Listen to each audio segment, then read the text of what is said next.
There are 6 syllable types in the English language. In this video, we're going to take a closer look at vowel team syllables.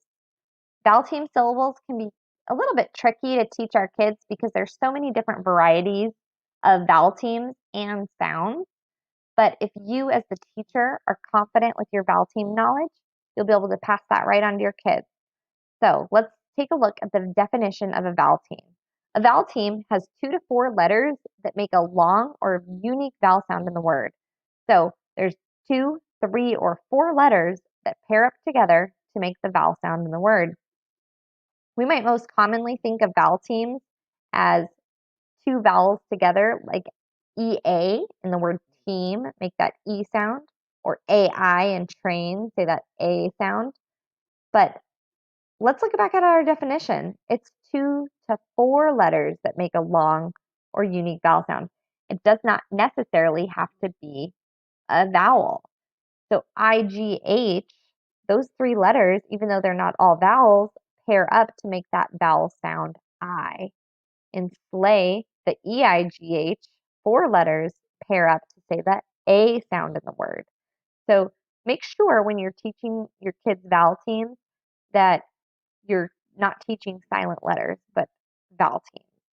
And give them a lot of time to sort words and notice the patterns in English because they are there. Let's talk a little bit about the saying, when 2 vowels go walking, the first one does the talking. I'm sure that you've heard that expression before, but unfortunately, it's only true about 30% of the time in English. So we want to move away from using that phrase to teach about vowel teams. And look what happens to the word read, the 2 vowels that go walking, and the first one does the talking to make that E sound. When you add the B, it actually changes the vowel team to say bread. So instead of teaching that cute saying, when 2 vowels go walking, let's just call it a vowel team and teach it explicitly. And the best way to do that is start with the most common vowel teams first and then move into the ones that are less common. So read, that would be a more common spelling, and bread would be a less common spelling that we would say for later. And then using word sorting, giving them lots of time to sort words and figure out those patterns. And a sound wall can really come in handy for this as well. So speaking of most common and least common spellings, you're going to want to take a screenshot of this.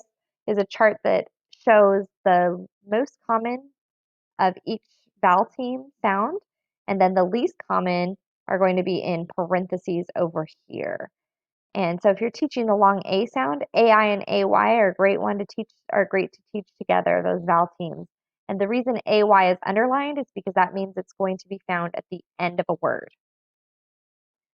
So AI, we don't end English words in I, so we have to use AY in the word hey, for example.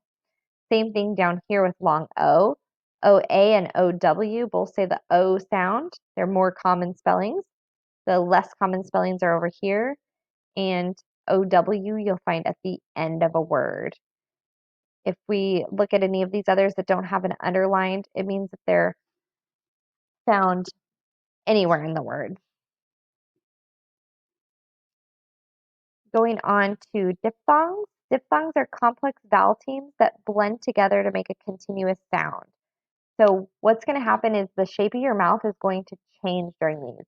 If we just say a long E sound, E, our mouth is steady, it doesn't move. But if we say a diphthong, like oi, touch under your chin and you can feel that your mouth changes shape when you say that sound. Oi.